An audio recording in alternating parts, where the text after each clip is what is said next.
ହେଉଛି 10 ଦିନର ବେଡ଼।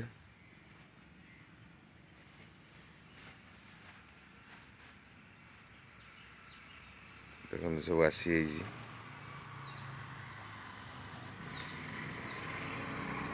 10 ଦିନରେ ବେଡ଼ ଏମିତି ଆସିଯିବ।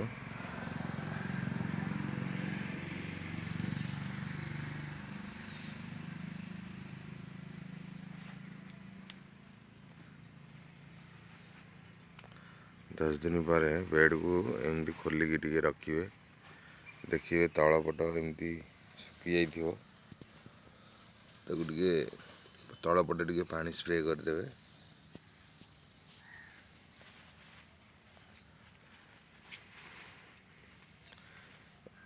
ଏପଟେ କରିବେନି, ଏପଟେ ଦେଖିବେ ଯଦି ଶୁଖି ଯାଇଥିବ ତାହେଲେ କରିବେ, କିନ୍ତୁ ଏପଟେ ଶୁଖିନି। ଜଷ୍ଟ ବେଡ଼ ଯେଉଁ ଖୋଲିବେ ଅଧଘଣ୍ଟା ପରେ ପାଣି ସ୍ପ୍ରେ କରିବେ, କେବଳ ତଳପଟେ। ଦେଖନ୍ତୁ କେମିତି ଆସି ଏ 10 ଦିନର ବେଡ଼।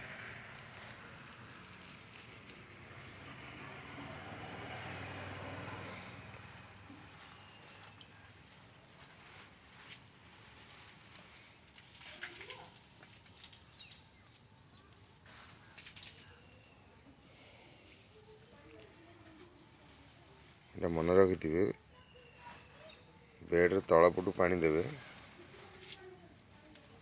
ହାଲକା ପାଣି।